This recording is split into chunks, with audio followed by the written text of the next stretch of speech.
C'était un petit jardin qui sentait bon le métropolitain. Bonjour à toutes et à tous. L'équipe de Dancer m'a contacté pour tester leur plugin d'émulation de film.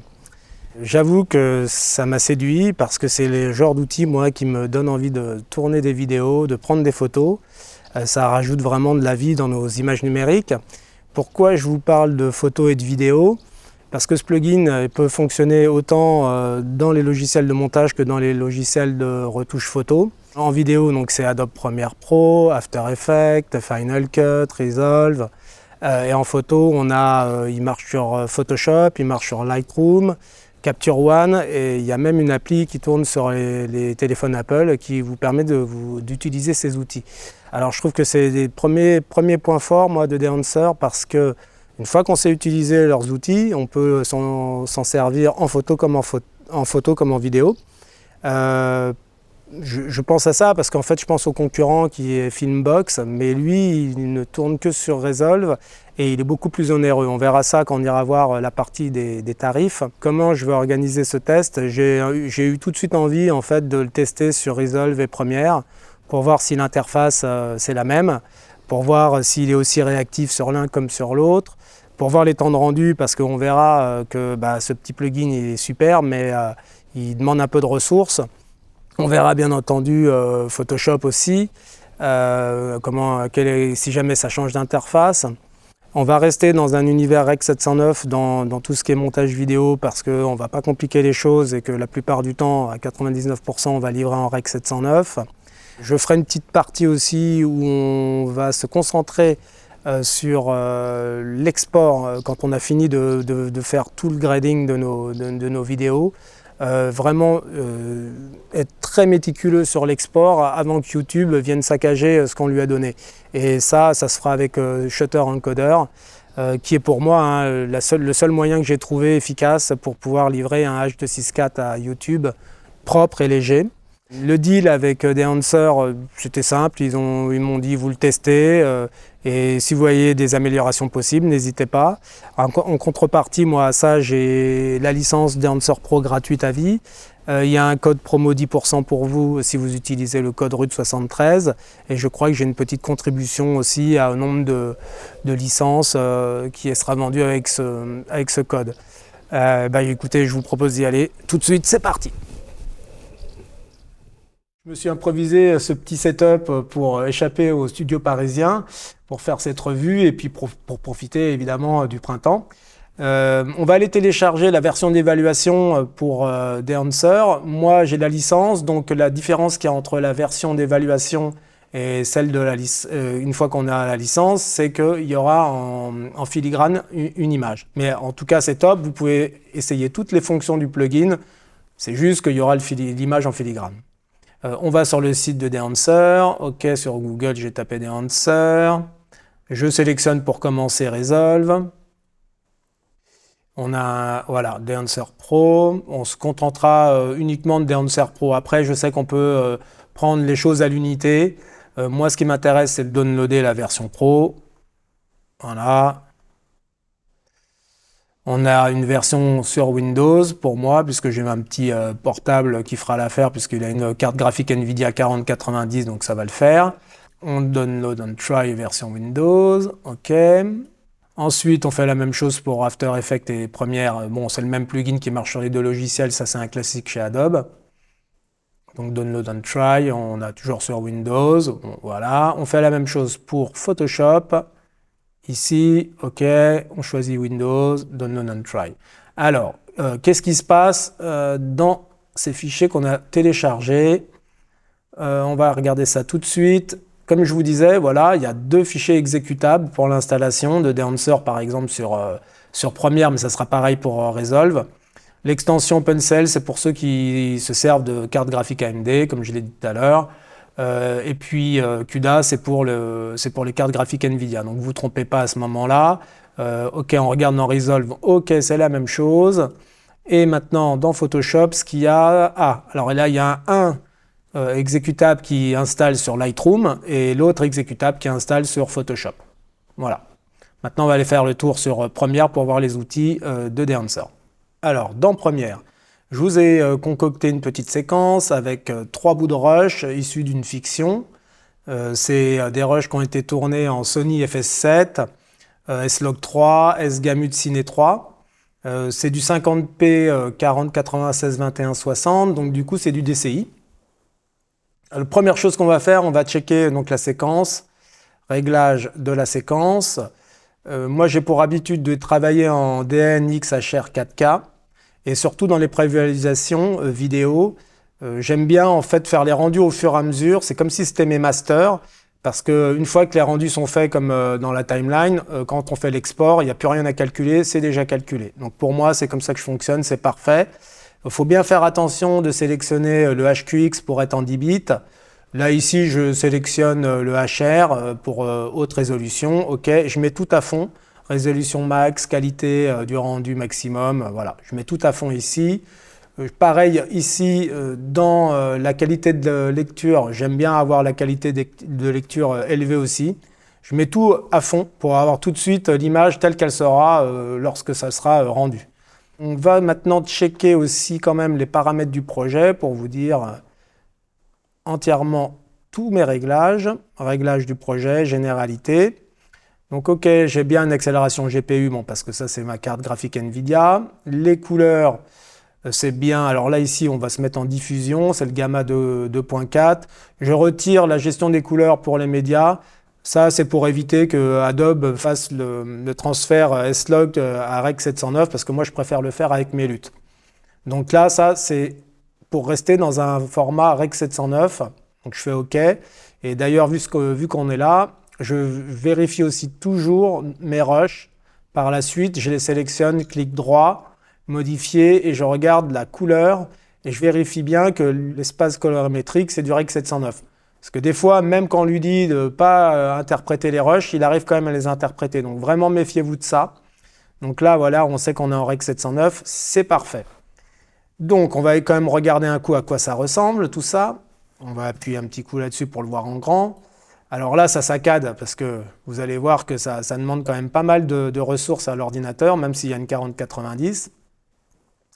Et là déjà, ça c'est un petit rendu que j'avais fait en prenant vraiment la façon basique pour moi de Dehancer. C'est-à-dire que Dehancer, il vous propose de convertir votre S-Log en Rec 709 par le biais d'un profil caméra. Donc on va aller regarder ça. Donc moi j'ai mis ça, le plugin Dehancer, je l'ai mis sur un calque d'effets. Pour trouver donc, le plugin Dehancer, il suffit juste d'aller dans les effets et de marquer Dehancer. Et vous voyez, il apparaît ici. Je vais d'ailleurs de toute façon le retirer. Voilà. Et pour l'appliquer. Une fois qu'on applique le rush, alors vous voyez, ce qui se passe, c'est que quand je mets l'effet Dehancer, d'entrée de jeu, il a déjà des outils qui sont en marche. Faut faire attention à ça. Moi, j'aime pas trop ça. Je sais pas pourquoi ils ont fait ça. Ils ont mis le film en route. Donc ça, c'est toutes les émulations. Donc je le retire de pellicule négative. Ils ont mis aussi, je sais, l'expand. Donc je le retire. Et ils ont mis aussi le print. Je le retire. Et le grain. Voilà. Et donc maintenant, quand je vais désactiver l'effet et le réactiver, vous voyez, il n'y a rien qui change. Donc là, on part de zéro. Ça me paraît beaucoup mieux comme ça. Alors on verra plus tard que dans Resolve, ils ont une petite option tout en bas de toutes les fenêtres qui permet donc de disabler tous les outils. Donc ça, je trouve ça très pratique. Je ne sais pas pourquoi ils ne l'ont pas mis dans Premiere Pro. Bon, voilà, peut-être un petit truc à rajouter dans la version de Premiere. Et surtout, ce qui serait bien, ça serait de disabler d'origine tous les outils. Ça serait beaucoup plus simple. Alors pour ce faire, c'est pas perdu. Dans Premiere, on peut très bien se faire une préconfiguration. Donc maintenant, je peux faire enregistrer la préconfiguration. Donc là, je vais l'appeler Dehancer base. Voilà. Et du coup, maintenant, je le retrouverai dans mes préconfigurations ici. Vous voyez, je le retrouve ici, base. Donc ça, c'est pour commencer de zéro avec rien, aucun outil de mise en route. Qu'est-ce que j'ai fait sur ces rushs? Oui, il y a un petit peu de stabilisation. Ici, ici et là. J'ai dupliqué en fait ces 3 plans ici, je les ai mis ici parce que j'ai une autre façon de travailler, moi, avec mes luttes à moi, et je vous montrerai vite fait comment ça fonctionne. Je préfère faire ça parce que je me sers vraiment de tous les outils du logiciel en retouche colorimétrique. Je trouve que c'est plus précis. Et puis, quand on se sert de ces luttes, c'est peut-être des fois moins créatif, mais ça respecte mieux les couleurs. Donc des fois, sur des travaux corporate et tout ça, on peut pas toujours partir dans des couleurs Kodak ou Fuji. Ça fait vite partir quand même les couleurs dans un autre univers, mais ça reste très intéressant parce que bon, c'est créatif. Alors on va regarder un peu comment ça se passe. Donc là, on a le input. Le input, en fait, c'est un peu de dire à Dancer dans quel espace vous travaillez. Donc, où on travaille en Rec 709, ou en Rec 2020, ou en SCCT, en DaVinci Resolve Rec 709, l'intermédiate, ça c'est le DCI-P3, et il y a le Cineon Film Log, ça c'est en fait quand on scanne les négatifs de pellicule, c'est intéressant qu'il l'ait mis, et il y a aussi la possibilité de choisir sa caméra. Alors ça, en fait, il va faire un transfert là en l'occurrence du S-Log, parce que c'est du log, vers du Rec 709. Il va le faire avec des profils de caméra, comme nous on le ferait en fait juste en mettant une lutte dessus, une lutte de conversion. Mais bon, moi j'ai l'habitude d'utiliser mes luttes et c'est un peu plus précis, je trouve. Mais là, ce qui est intéressant, c'est que pour quelqu'un qui n'a pas de lutte et qui sait la caméra qui a été utilisée, c'est assez pratique. On sélectionne la caméra, moi c'est une Sony FS7, ok, S-Log 3, S-Gamut 3 Ciné, donc on voit qu'ils ont quoi, ils ont du Sony, je crois qu'il y en a une 150aine de caméras différentes, il y a du DJI, il y a du Canon, il y a vraiment beaucoup de monde, et en règle générale ils remettent ça souvent à jour, ok. Ensuite, donc là il y a moyen de travailler l'exposition. C'est la compensation d'exposition. Donc, si on veut sous-exposer, là, moi, par exemple, j'ai sous-exposé parce que, en fait, je tourne souvent en surexposition pour ensuite, en post-prod, écraser un peu les noirs pour qu'ils soient plus clean.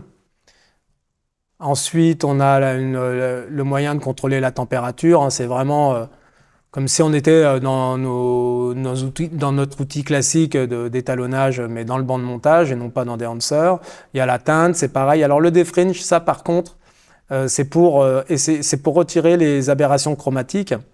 Alors on va essayer de voir ça parce que je sais que là il y en a une bonne petite aberration chromatique ici, mais il faut que je retire l'halation parce que l'halation vient souvent se mettre là où il y a les opérations chromatiques puisque ça marche quand il y a des forts contrastes entre les hautes et les basses lumières.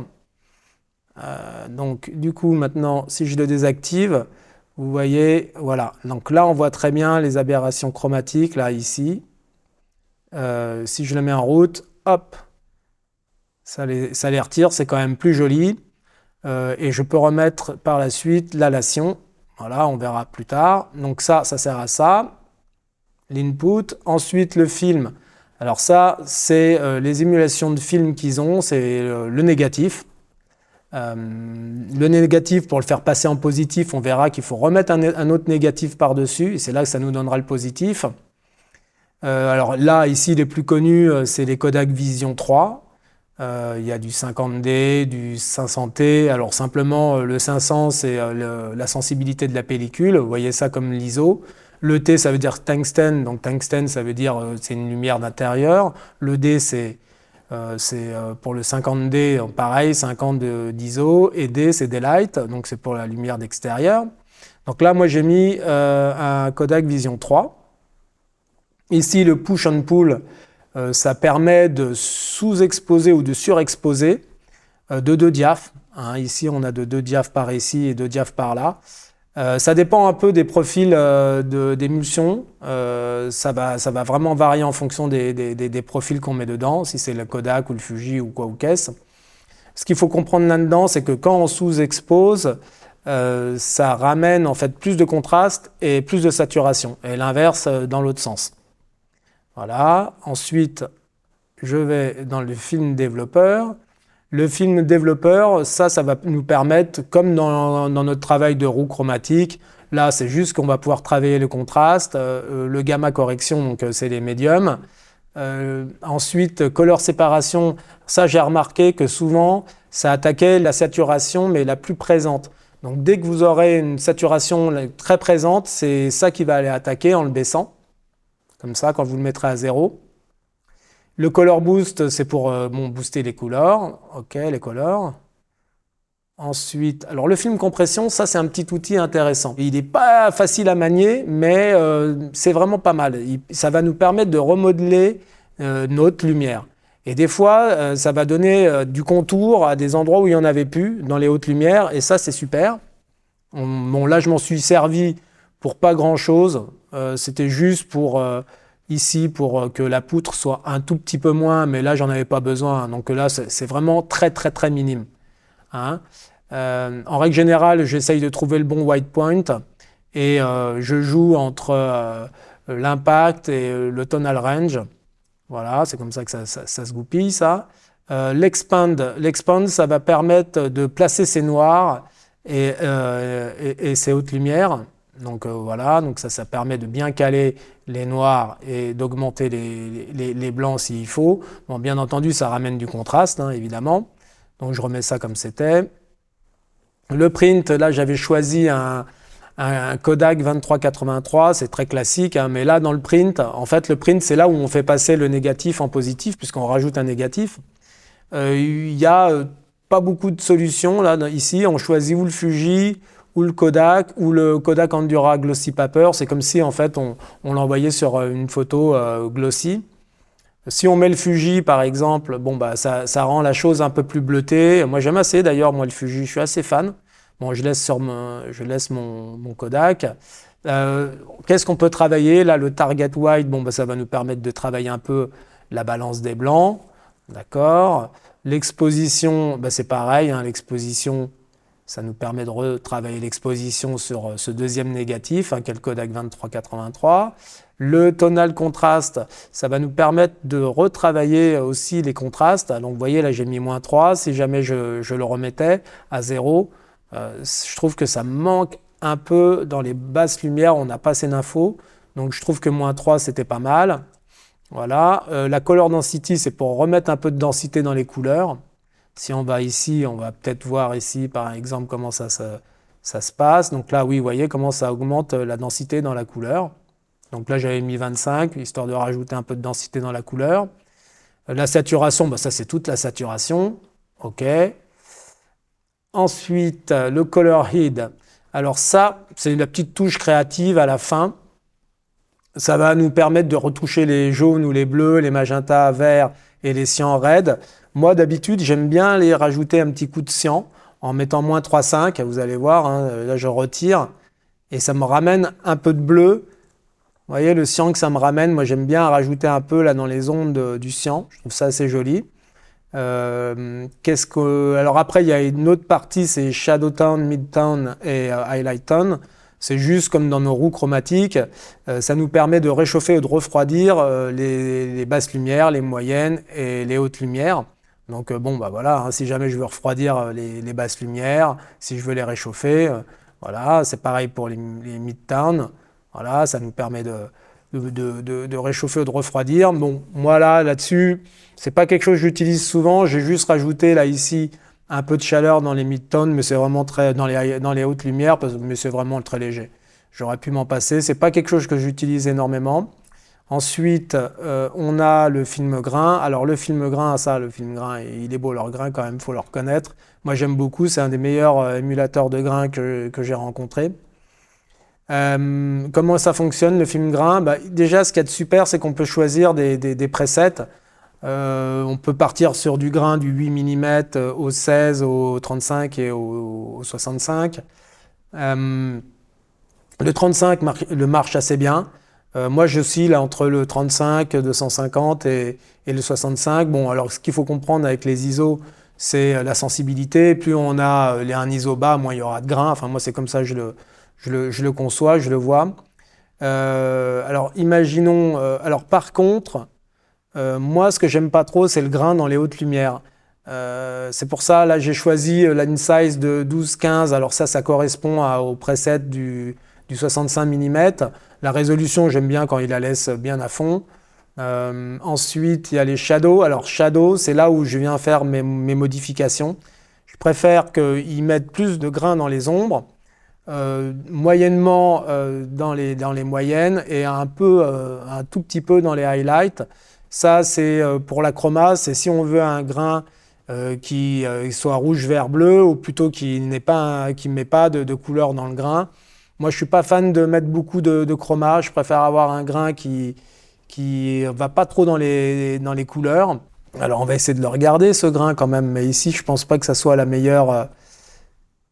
Je pense pas que ça soit la meilleure. Voilà, ici, on va pouvoir le voir. Donc, si je le retire et si je le mets, voilà. Non, non, il est vraiment quand même très, très bien ce grain chez Dancer. Ensuite, le film grain, on a l'halation. Donc, l'halation, pareil. Il a des presets, 8 mm, 16, 35, 65. Donc en règle générale, ça sera encore une fois ou du 35 ou du 65. Là, le No Remjet, ça veut dire vraiment d'essayer d'avoir au maximum le plus possible d'halation. C'est-à-dire que moi, j'aime bien partir là-dessus pour voir ce qu'il me propose, pour me montrer tout ce qu'il peut, là où il peut mettre de l'halation au maximum, et après faire mes petits réglages, peaufiner les choses. Donc si vous partez par exemple sur un 35 comme ça, et qu'on se met dans le masque, on peut voir où est-ce qu'elle attaque l'halation. Vous voyez? Voilà. Donc l'halation, elle est ici. Je vais revenir dans mes réglages à moi, que j'avais fait sur cet étalonnage. Donc le source limiteur, en fait, je n'avais pas du tout limité, mais si on le limite, vous voyez, ça fait redescendre tous les points, toute l'halation qu'il y avait là, ici. Donc ça peut être un moyen de réduire là où se place l'halation. Le background grain, celui-là il n'est pas facile à dire, hein. Ça c'est pour essayer de limiter quand il y a trop de détails d'halation dans l'arrière-plan. En descendant ce slider, vous pouvez très bien limiter des petits détails dans le background. Le smoothness, ça c'est pour plus ou moins le rendre smooth. Okay, donc ça peut être bien de pouvoir le modeler aussi comme ça. Le local diffusion, c'est pareil, ça permet de gérer la diffusion de l'halation. Ça marche vraiment plus sur les arêtes, sur les contours en fait de l'image, dans les basses et les hautes lumières, alors que lui, le global diffusion, il marche plus sur les moyennes lumières. Ce qui fait que si jamais, par exemple, vous avez un portrait d'une personne et que vous trouvez que c'est trop rouge, c'est trop chaud, c'est sûrement à cause de ce paramètre ici, qui lui, en fait, rediffuse un peu de lumière chaude, mais de façon globale. Ensuite, on a l'amplify, donc c'est pour amplifier le phénomène. Le hue, c'est pour faire tourner le côté rouge vers du vert de l'halation. Donc ça nous permet un peu de modeler la couleur de l'halation. Blue comp, ça c'est pour aider quand on a un arrière-plan qui est un peu dans les froids, des couleurs froides. Ça lui permet de pouvoir essayer quand même de trouver de l'halation à l'intérieur de ces températures un peu froides. Et puis ça, l'impact, c'est, vous voyez ça comme un slider d'opacité, hein. Si jamais on fait ça, ça diminue. Si on fait ça, ça le met à 70, et non pas à 100, on pourrait le mettre à 100, mais bon, voilà. Donc c'est un slider d'opacité. Le mask mode, ok, on a vu, ça permet de voir où est-ce que ça attaque. Très bien, ça c'était l'halation. Et en règle générale, l'halation marche aussi très très bien avec le bloom. En fait, il faut souvent les mettre ensemble. Le bloom, c'est quoi? C'est comme un fil de diffusion qu'on mettrait devant une optique. Ça va venir un peu adoucir cette image et ramener un peu d'informations dans les noirs et casser un peu les blancs. Donc ça, c'est super aussi. Ça marche de la même façon. Il y a du 8, du 16, du 35.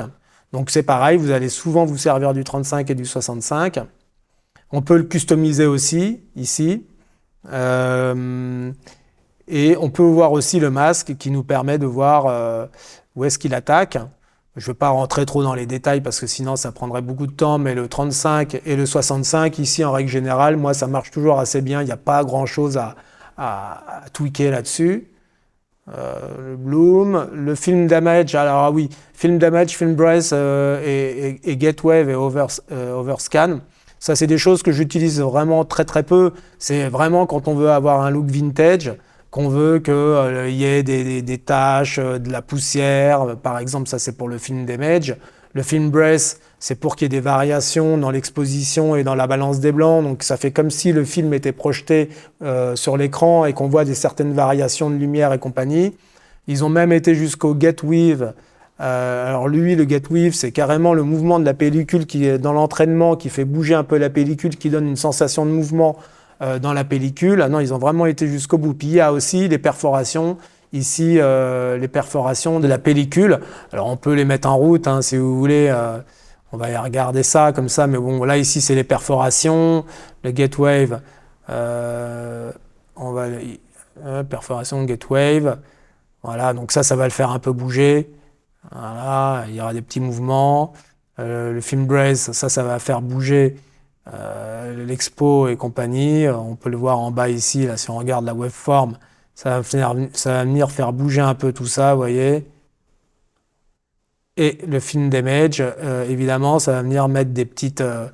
on va le pousser bien à fond pour qu'on puisse... voilà, vous voyez, vous avez vu les petits trucs qui passent devant, c'est l'idée. Il y a des petits poils, il y a des trucs. Bon, ça, c'est vraiment quand on veut faire un effet vintage. Moi, j'avoue que je m'en sers pas des masses, mais c'est toujours mieux de l'avoir. On sait jamais si on a un petit effet comme ça à faire. Allez, on va dire que pour ça, c'est bon. La vignette. Donc, la vignette, alors là, moi, j'en ai rajouté un peu, en fait. J'ai fait l'inverse de ce que doit faire une vignette, c'est-à-dire que dans les bords, j'ai rajouté un peu de lumière. Bon, parce que c'est une optique, c'est un 12 Laowa, là, 0D. Et je sais qu'il vignette un peu. Là, j'avais envie de remettre un peu de patate dans les coins. Donc, en fait, pour voir, alors là aussi, il y a une différence avec Resolve. Dans Resolve, ils ont un masque. Dans Premiere, il n'y a pas de masque. On est obligé de descendre, le phaser pour pouvoir voir où est-ce qu'on attaque.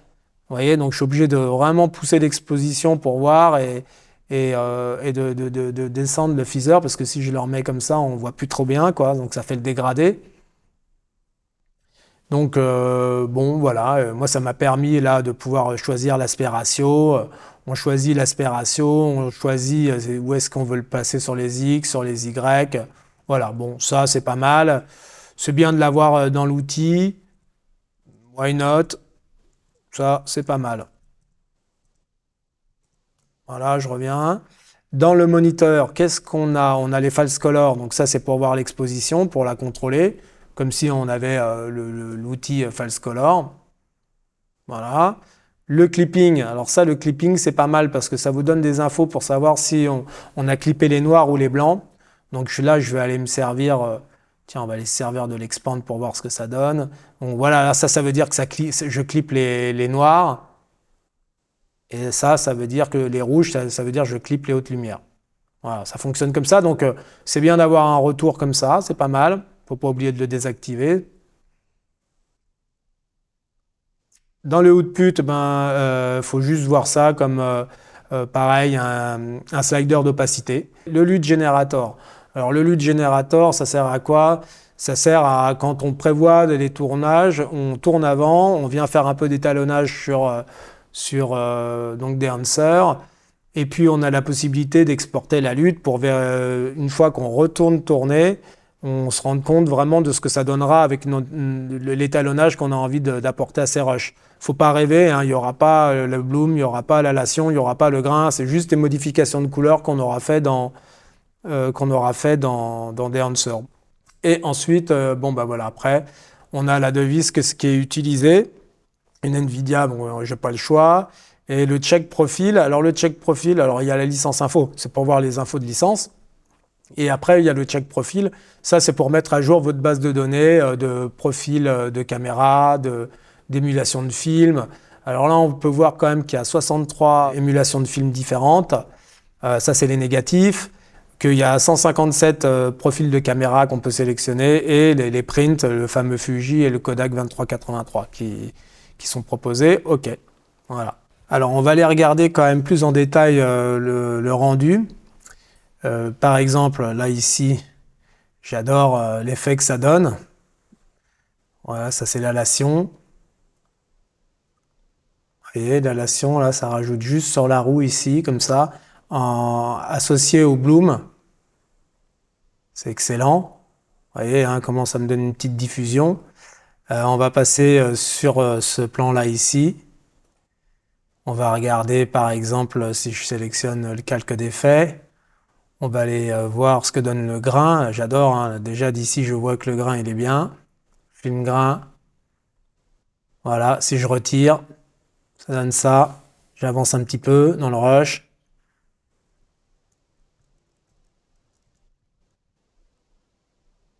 Je le remets. Voilà, ici on voit légèrement un peu d'halation. C'est très léger. Vous voyez, la petite couleur rougeâtre ici. Alors, on va aller regarder un petit coup aussi sur le visage ce que ça donne quand même. On va se mettre à 100%. Tiens d'ailleurs, je vais réduire un peu ça là. Tac. Tac. Je vais lui demander de me mettre à 100%. Voilà. Vous voyez le grain? J'adore. Je vais leur retirer le grain d'ailleurs pour voir. Vous voyez la différence? Ça c'est clinique, je trouve. Et là voilà, on rajoute de la vie. Combiné avec le bloom. Vous voyez, ça donne de la diffusion sur sa peau. Ça donne de la vie quoi. Il n'y a pas à dire. Voilà. Donc ça marche quand même plutôt bien, moi je trouve. Alors pour fermer toutes les fenêtres, hein, encore une fois, hein, quand on se retrouve avec plein de choses comme ça, le bouton Alt à gauche, plus clic gauche, bingo, ça referme tout. Ok, maintenant je vais me remettre à 100%. Je prends ma zone de travail, je vais lui demander de me faire un rendu de cette partie-là. Comme ça on va se rendre compte un peu du temps que ça prend. Alors c'est du 50p, peut-être je vais faire une petite séquence en 25p, ça sera plus intelligent. Donc je vais faire une nouvelle séquence. Hop, dans les réglages, ici, je lui dis que c'est du 4K DNX HR DCI en 25p, je la veux, ok. Ici, je la veux en 10 bits, HR, tout à fond. Je l'appelle Fiction Grenier 25p, ok. Elle est ici, je prends ma séquence 50p que je mets dedans, il me dit oui, c'est pas les mêmes taux d'image, mais ça conserve les réglages existants, très bien. Par contre, il a dû me prendre la deuxième partie, oui c'est ça, il m'a pris l'autre partie qu'on verra plus tard. Je vais me mettre jusque là, voilà. Toc, ça je le coupe. Voilà. On va voir combien de temps ça met pour calculer, donc c'est 15 secondes pour ça, donc il y a séquence, et c'est rendu de la sélection. Moi j'ai un petit raccourci clavier, c'est contrôle entrée, c'est la zone de rendu de la zone de travail. Donc je fais ça comme ça, contrôle entrée, et voilà, et là ça fait le rendu. Donc pour 15 secondes de vidéo, il va mettre, je pense, à peu près le double, quoi. On voit comment ça défile. Ouais, elle est déjà à 15 secondes, mais il en a fait plus de la moitié. Donc ça va, quoi. Ça ralentit quand même de moitié. Mais pour le résultat, moi, ça me pose aucun problème. Mais il faut quand même une petite config musclée, hein. Voilà, ok, donc 32 secondes. 32 secondes pour nous faire le rendu à fond en 10 bits. On va regarder quand même ce que ça donne. Tac. Ouais.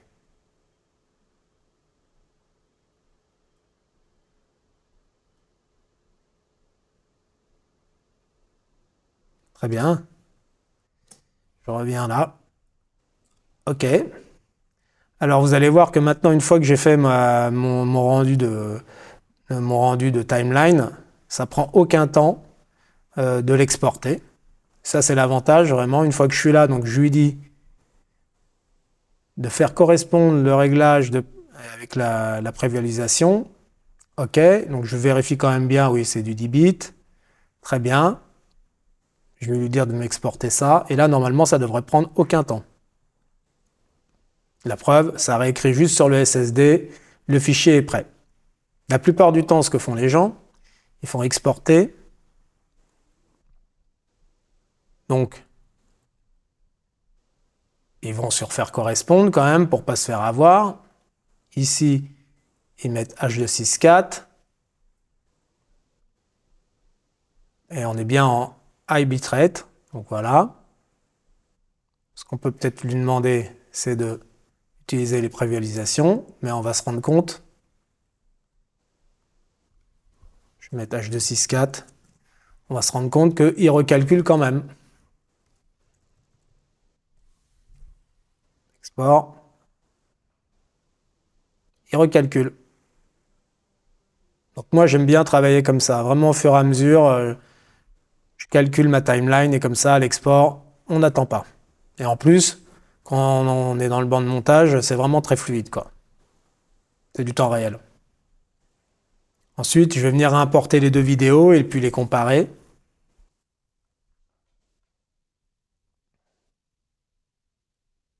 Voilà, donc il a mis le même temps. Hop, j'importe les deux. Je les mets là.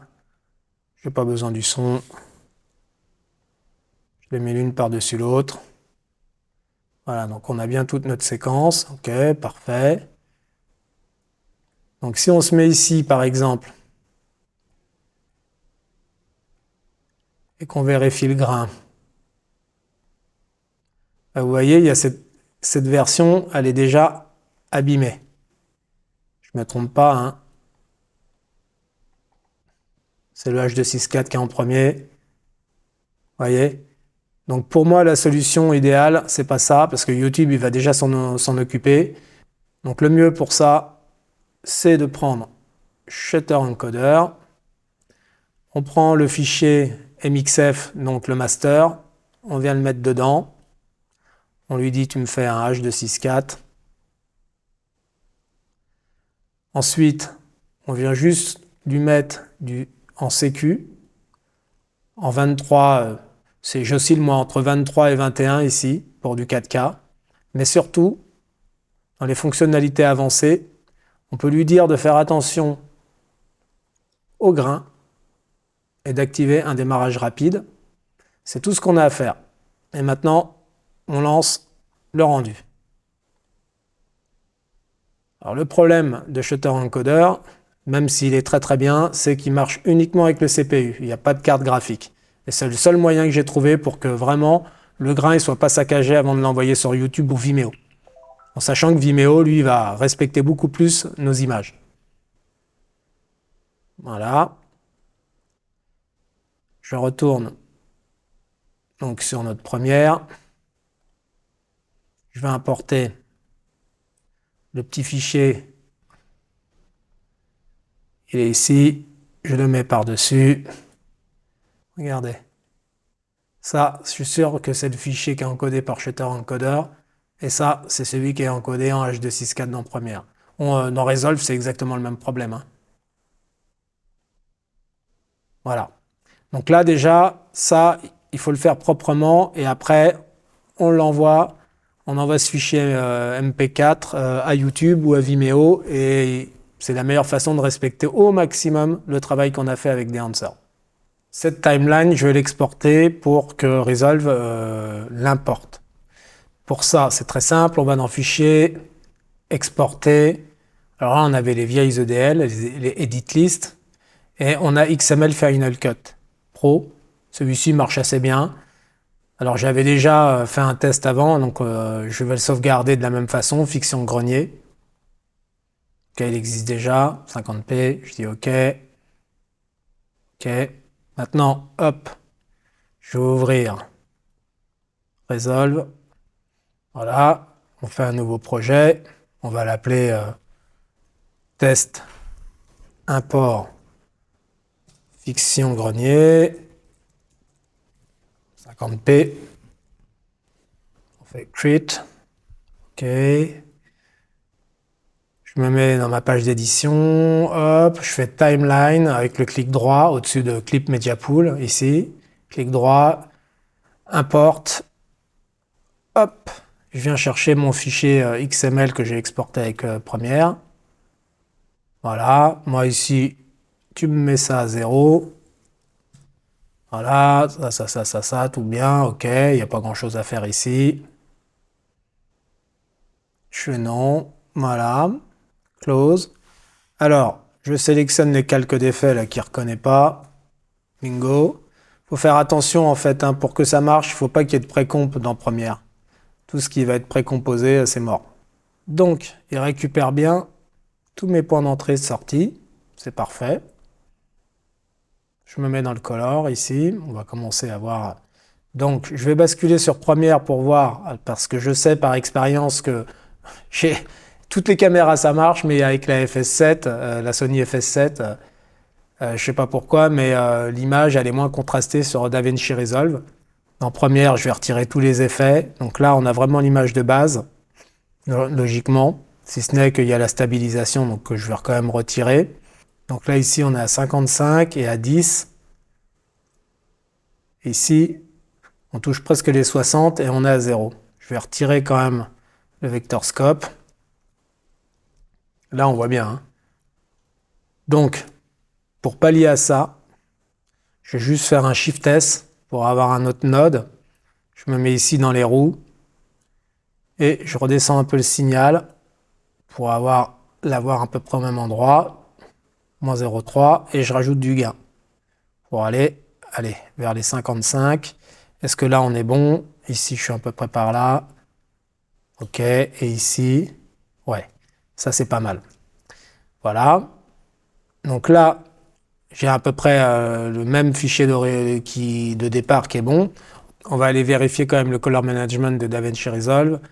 Pour ça, hop, on se met ici. Le master setting, c'est juste que pour les médias, le rendu et tout ça, je veux me mettre ici en HQX aussi, comme dans Premiere, 10 bits. Très bien. Ça, c'est tout bon. HQX. Voilà. Et le color management, on est en DaVinci OKY-RGB, c'est le plus simple, Rec 709, Rec 709, nos problèmes. Je sauvegarde. Alors à partir de ce moment-là, pour aller chercher l'effet, c'est très simple. On tape Dancer aussi ici. On vient l'appliquer sur un node. Voilà. Donc là, on se rend compte, c'est le même problème que Premiere. Il y a des modifications. Si on le retire, si on le met, c'est la même chose. Donc j'appuie sur Alt, bouton de gauche pour fermer toutes les petites fenêtres ici des outils. Donc par défaut, je sais qu'il met un film ici. OK. Le film développeur, il n'y a rien. C'est le film compression, il ne le met pas en route. L'expand, il le met. Je le retire. Le print et le grain. Le print et le grain. Mais comme je vous ai dit tout à l'heure, donc je referme toutes les fenêtres. Clink. Il y a une petite fenêtre en plus ici, option, qui nous permet de sélectionner la qualité de rendu d'ailleurs, qu'ici on va mettre en high. Et vous voyez ici, je peux disabler tous les outils, d'un coup comme ça. Donc ça, je trouve que c'est pas mal, parce que maintenant, si je fais ça, on voit qu'il n'y a pas de changement. OK? Et donc maintenant, si je recopie exactement tous les paramètres comme dans Premiere, je vais me retrouver avec le même résultat. J'ai recopié tous les mêmes paramètres dans Dancer. Je vais créer quand même une timeline.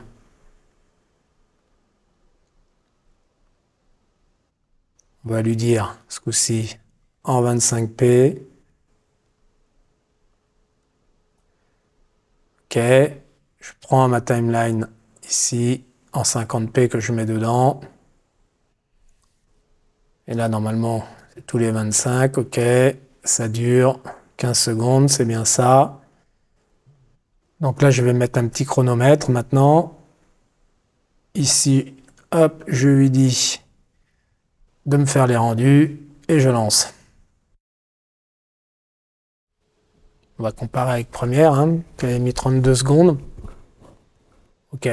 Donc ça met grosso modo à peu près le même temps, à quelques secondes près. Ouais, 34. Voilà, on va regarder ce que ça donne. Voilà, OK. Qu'est-ce que j'ai vu d'autre sinon? Alors je reviens dans ma timeline là. Qu'est-ce que j'ai vu d'autre de différent? dans Resolve. Ce que j'ai vu d'autre, c'est que déjà, ils ont ces petits sliders ici. Ça me paraît plus pratique quand même que de devoir rentrer des chiffres. Bon, ça doit être à cause de l'interface de Premiere, mais on les a aussi dans Premiere, mais il faut ouvrir une autre petite fenêtre en plus. Je trouve ça agréable de l'avoir comme ça. Qu'est-ce qu'il y a encore en plus? Il me semble que par exemple dans le Bloom et tout ça, ils ont mis un petit slider supplémentaire ici. Ça serait bien qu'on puisse l'avoir aussi dans Premiere. Ça évite de rentrer ici dans les customs et de l'Amplify, de le changer. Donc c'était pas mal vu ça. Hein, L'Amplify, on l'a direct ici. Je crois que dans l'allation, c'est pareil. C'est un petit slider aussi. Ici, film grain aussi. Et puis après, dans les autres, c'est pareil. On se retrouve vraiment avec la même interface. Donc ça, c'est plutôt bien. Je vais vous montrer comment je m'organise dans Premiere pour travailler avec Dancer. Quand j'ai à travailler avec Premiere, le problème souvent que j'ai rencontré avec en fait Lumetri dans Premiere, c'est comme je tourne souvent à S-Log sur exposé, quand je rentre dans Lumetri et que je veux sous-exposer en rentrant dans l'exposition par exemple -5, je me rends compte que là ça marche pas du tout comme ça. Après on peut se rattraper un peu avec les color wheels, mais je trouve que déjà ça c'est pas très précis. Pour pallier à ce petit problème, en fait, je vais vous montrer ce que j'ai comme petite astuce. On va aller télécharger la lutte chez Sony. On va sur le site Pro Sony France. OK. Les luttes de Sony. Voilà, télécharger Sony Look Profile. Moi, ce qui nous intéresse, c'est la classique. Hein, c'est la S-Gamut 3 Ciné, S-Log 3. Je télécharge. OK. Donc ça, c'est valable chez tous les constructeurs. Hein. Ils donnent tous des luttes comme ça pour passer du log au Rec 709. Je vais dans mon répertoire de téléchargement, je décompresse le tout, toc toc toc, voilà. Ici, donc elle se retrouve ici. Ok, nous, celle qui veut nous intéresser, ça va être la première, hein, pas la type A, type Harry, qui est un peu moins contraste et moins saturée, évidemment. Donc on va se concentrer sur cette lutte Sony. Je vais la transformer maintenant dans un petit logiciel qui s'appelle LutCalc. Donc vous tapez LutCalc sur Google. Voilà. Run LutCalc. Online. C'est gratuit. Hop. Vous allez chercher ici votre lutte ici. Donc c'est celle-ci. On fait Analyze. Voilà. Ici on lui donne le nom. Donc on dit que c'est du Sony S-Log 3 Touareg 709. Voilà. Je vais juste lui demander qu'il ne me clique pas les blacks. Et ensuite, je me mets en 65 qui peut le plus, peut le moins, hein, que le 33. Et en plus, après, on peut faire Generate Set. Donc, il va me gérer plusieurs luttes de moins de diaph à plus de diaph par pas de tiers, d'un tiers.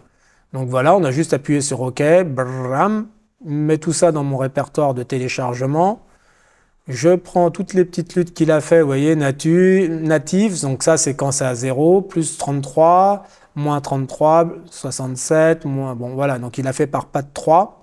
Je copie ça, il faut aller dans le répertoire après de Adobe qui correspond, c'est-à-dire dans ces programmes Adobe Pro, Lumetri, lutte créative, donc il faut bien choisir le lutte créative, hein, pas les Galaxy ni Technical, puisqu'on sert je vais me servir moi du Creative. Et donc là, je suis venu poser les luttes ici, dans un répertoire que j'ai nommé comme ça, pour les retrouver. Une fois qu'on a nos petites luttes comme ça, on retourne sur Premiere. Alors, comment ça se passe? Je vous ai pris un clip là que j'ai multiplié par 3 pour faire les tests. Le premier test qu'on va faire, c'est, je vais couper cette vidéo, hein, ce petit bout de rush en deux. On va lui mettre un Lumetri, un couleur Lumetri. Voilà. Ici, une lutte créative, on va dire de -1. Alors, c'est pas celle-là. Mince. Il faut que je la retrouve, elle est plus basse. Oui, elles sont là. Voilà, donc on va lui dire -1. Voilà.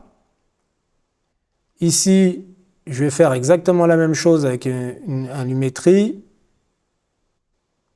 Mais sauf que je vais prendre la native. Vous me voyez venir ou pas? Voilà. Prendre la native. Et maintenant, je vais baisser l'expo de -1. -1. Et je vais comparer. Donc ça marche de façon photométrique, et ça non. Donc comme je vous ai dit tout à l'heure, on peut se rattraper avec les color wheels en jouant sur le livre Gamma Gain. Mais bon, moi, je trouve pas ça très cool, pas très précis. Donc voilà, ça c'est une petite astuce. Moi, ce que j'ai l'habitude de faire en première, c'est que du coup, je vais vous montrer qu'avec Colorista de chez Regent, c'est beaucoup plus précis. On va le voir tout de suite. Là, je vais chercher le Colorista. Colorista 5. Je le mets dessus. Je coupe en deux le rush. Hop. Ici, je vais chercher la lutte, comme tout à l'heure, -1. Donc là, je suis bien sur du S-Log 3 Ciné, ok, c'est celle-là. Il faut que j'aille trouver le -1, -33. Donc c'est celle-là, -1. Hop, je l'applique. Voilà. Ici, je vais faire la même chose, sauf que je vais lui appliquer une lutte native. Voilà. Le native, il est là. Je fais Apply. Et je vais aller dans l'expo, baisser d'un diaph. Là, normalement, vous allez voir, il n'y a pas l'écart qu'il y a dans notre ami Lumetri. Parce que ici, elle est correcte, plus ou moins. Vous voyez, si je prends celle qu'on avait, c'est correct, puisque là, j'ai mis la lutte qu'on a fait avec lutte calque. Et voilà. Donc ça, c'est pour vous dire que, bon, même sans la lutte de chez Lutte Calque qu'on a fabriqué avec Lutte Calque, il est quand même beaucoup plus précis. Bon, et puis après, je vous dis pas le reste. Ici, on a vraiment des chiffres qu'on n'a pas dans Lumetri. Il y a une précision dans le réglage des couleurs. On retrouve tout ce qu'il y a dans Lumetri, hein. Mais moi, pour moi, je trouve ça plus précis. Les shadows, là, dans les noirs, je peux vraiment aller rechercher plus dans les ombres. Alors, je sais pas si c'est dû au fait qu'on travaille ici dans un univers log. Je sais pas si tout ça, ça joue sur la balance des blancs, mais en tout cas, je me sens beaucoup plus à l'aise en tout cas avec Colorista sous première. Ici, en fait, j'ai fait mon étalo avec ma lutte Koji. Donc, on va aller regarder un peu ce que ça donne, du coup, ce que j'ai étalonné avec ma façon de faire, hein. Comment c'est quoi? C'est que la façon de faire, c'est que j'ai pris ma lutte, qui est la Koji Color type A, que j'ai mis dans lutte calque et que j'ai sous-exposé de moins 0,75 de diaph. Ici, bon, ok, il y a des barres scope au-dessus. Et ici, voilà. Donc ici, je me sers que du film grain, de l'halation et du bloom. Et alors là, moi, en fait, comment je vais l'utiliser, des answers, c'est que je vais rester en règle 709. Le reste, j'y touche pas, je m'en sers pas, puisque j'ai tout préparé avec ma lutte. Vous voyez, c'est disablé, tout est disablé, hein. Il n'y a que le compression un peu dont je me suis servi pour remodeler un peu le visage dans les hautes lumières. Voilà. L'expand, ça, je m'en sers en règle générale un petit peu, c'est pour gérer mes noirs. Je les ai remontés un petit peu. Voilà. Pour pas que ça clipe dans les noirs.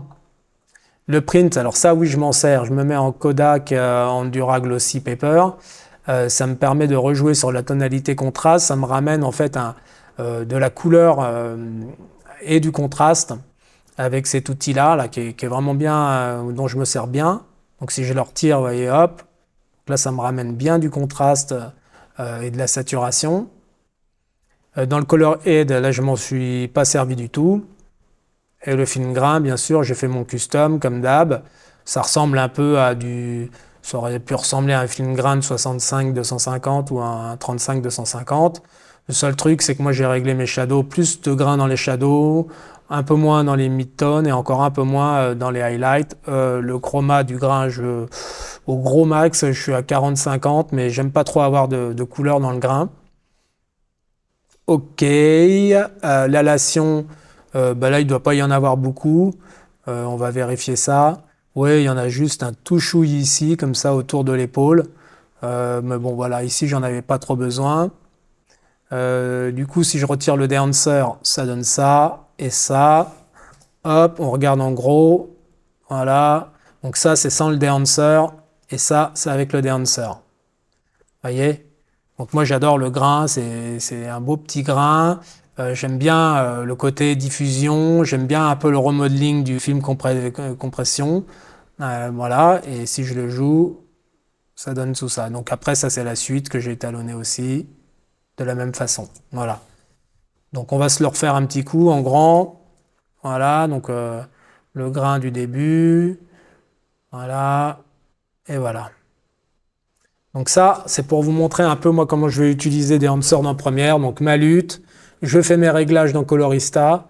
Et pour finir, je vais mettre des enhancers pour ajouter du grain, du bloom et de l'halation. Et avec ça, bah, moi je suis un homme heureux. Alors on va faire un petit tour sur Photoshop pour voir comment est l'interface. C'est parti. On ouvre Photoshop.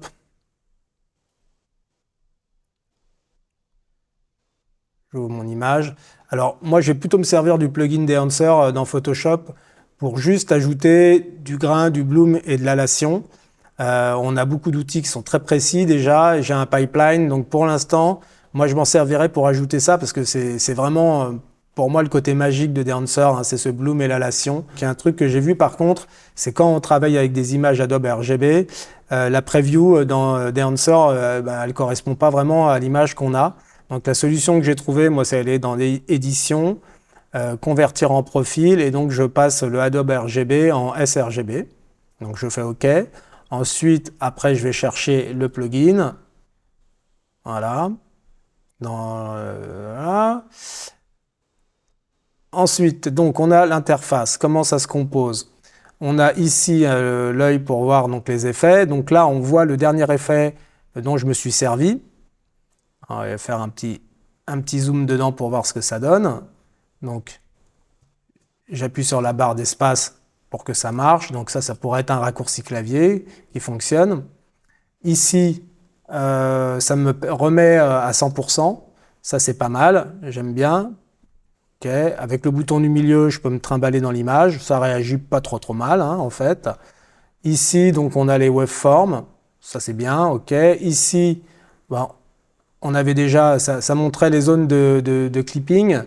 Là, on voit le clipping un peu des basses lumières. Si jamais je veux voir les hautes lumières, j'aurais qu'à aller un peu dans l'expand là et à booster les hautes lumières un peu. Et voilà, et direct, on le voit. Donc ça, je reviens en arrière. Alors en faisant CTRL Z, on ne peut pas revenir en arrière. Ça, j'ai pas trouvé le raccourci. Peut-être que ce qui serait bien, c'est dans les paramètres ici, d'ajouter des raccourcis clavier. Ça nous permettrait d'ajouter un peu des raccourcis clavier, parce que là, le CTRL Z, devoir le faire en haut comme ça, je trouve pas ça super pratique. Ici, ça remet tous les paramètres à 0. Donc si on appuie dessus, ça remet tout à 0, ça ramène à l'image à son état initial. Ici, quand on fait ça, ça nous ramène tous les derniers paramètres qu'on a appliqués à la dernière photo. Donc ça me ramène sur ce que j'ai fait comme travail sur cette photo, que j'ai en fait nommé Jules. J'ai nommé Jules, elle se trouve ici, donc si je veux y revenir après plus tard, je sais que je l'ai ici. C'est dans les presets. Hein. Qu'est-ce qu'on a encore? Donc, qu'est-ce qu'on a? On a cette petite fenêtre qui nous permet d'avoir plus d'espace, c'est bien vu. Ici, donc, on peut uploader les profils s'ils sont mis à jour. Donc, on tombe bien sur les profils de films négatifs. On n'a pas, par contre, les profils de caméra. C'est normal. On a les deux prints qui transforment le négatif en positif. Donc, c'est le Kodak et puis le Fuji et le Glossy, le Kodak Glossy. Je fais OK.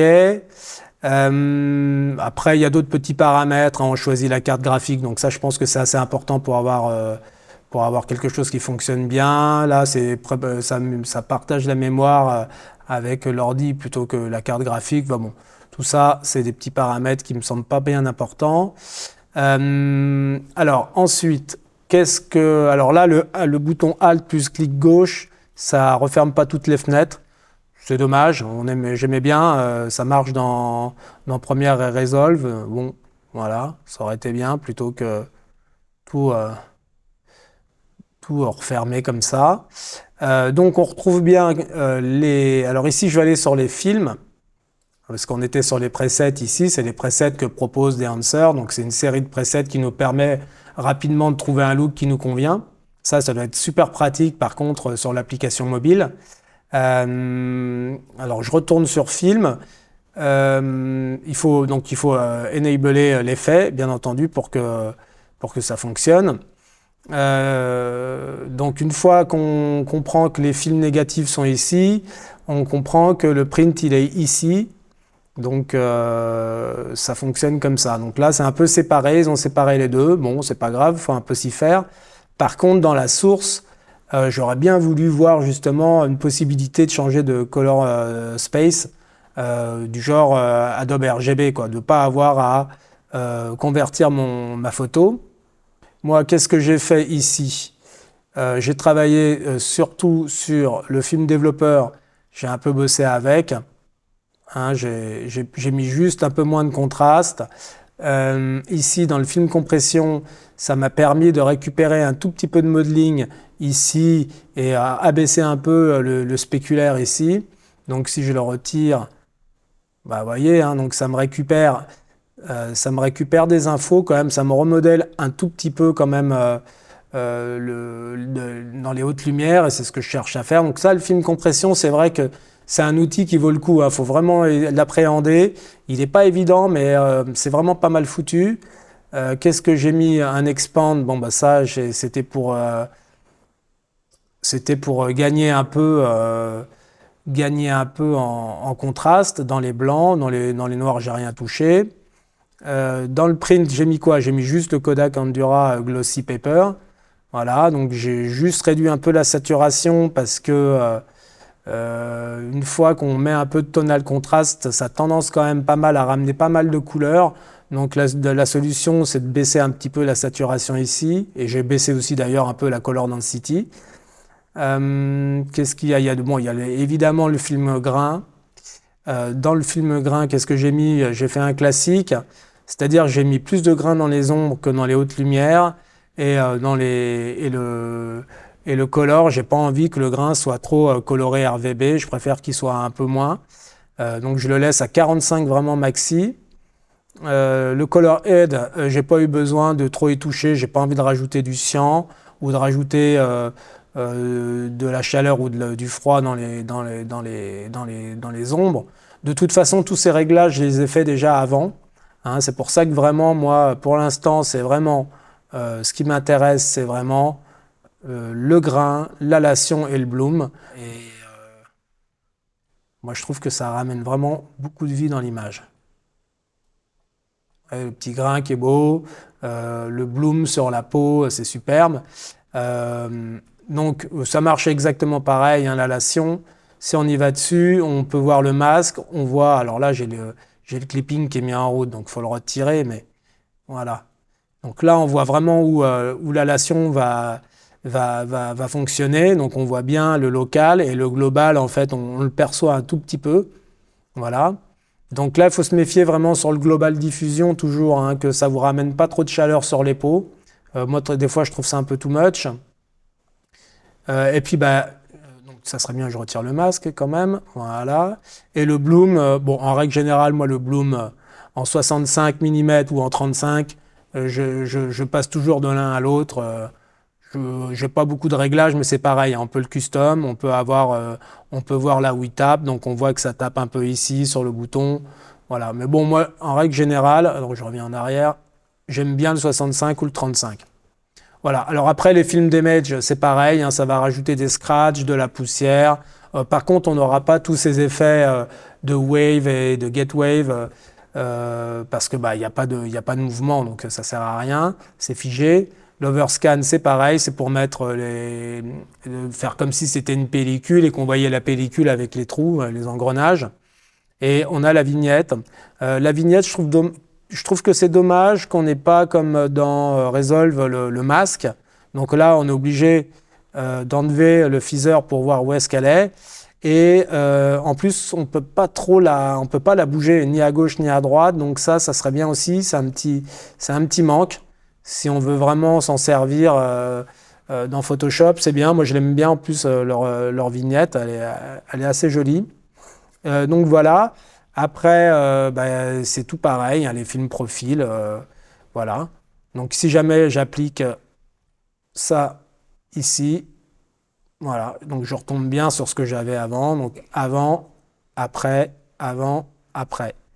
Voilà, ça, c'est un outil pour moi, ça va être compliqué de m'en séparer parce que vraiment ce côté grain, bon ça, on peut le faire, mais bon, on peut le faire autrement. Mais par contre, ce côté bloom halation, le combo, moi je trouve que c'est vraiment un gros plus, donc moi ça je valide. En conclusion, je vais essayer de trouver quand même des points négatifs. Et bien sûr, il y aura des points positifs, mais en point négatif, je pense que la première chose qui me vient en tête, c'est la puissance de calcul que demande le plugin, surtout avec le grain, l'halation et le bloom. Il y a aussi peut-être le prix, on va aller checker ça sur Internet, là, on va voir ce que ça donne, mais je crois que c'est quand même relativement cher hein, pour un indépendant, par exemple. Alors, avis, il est à 549 $. Deux sites, one seat par device, ok. J'ai cru entendre parler, alors je sais pas, quand j'avais échangé avec l'équipe de The j'ai cru entendre parler qu'il allait avoir une licence sur 3 ans avec tous les produits, que ce soit le plugin, il fonctionnerait sur Photoshop, sur Premiere, sur Resolve, et a priori sur 3 ans. Donc là, bon, je sais pas si ça va sortir un jour, si j'ai bien compris. À suivre, hein, c'est pour les vlogueurs. Si on va regarder la concurrence, donc chez Filmbox, c'est Video Village. Donc là, ici, ils proposent un peu les mêmes types d'outils, l'halation, le grain, le texture, le Get Wave and Dust. Ok. On va regarder le prix. Ok, c'est 999 et en perpétuel. Ensuite, l'annuel. Et tous les 3 mois, 129 $. Bon, pour les studios, 5000. Et je crois que en plus, le skater est en plus. Dans le skater, ça doit être le filtre de diffusion. Ok, oui, ça m'a l'air d'être ça, le filtre de diffusion. Donc, ce qui est l'équivalent du Bloom. Chez des Answer. En perpétuel, il est à 500. Ok, donc ça ferait 1500 donc pour avoir un peu les mêmes outils. D'accord, et sans pouvoir avoir la même chose sur les photos. Bon, ça pique un peu. Je crois aussi que maintenant, il y a un outil qui s'appelle FilmLook sur la version studio de Resolve, dans lequel on retrouve de l'halation, du bloom aussi, je crois, et du grain. Donc, ça vaut le coup de tester un petit peu. On va regarder quand même le plugin qui marche sur iOS, donc c'est sur les mobiles ici, ok,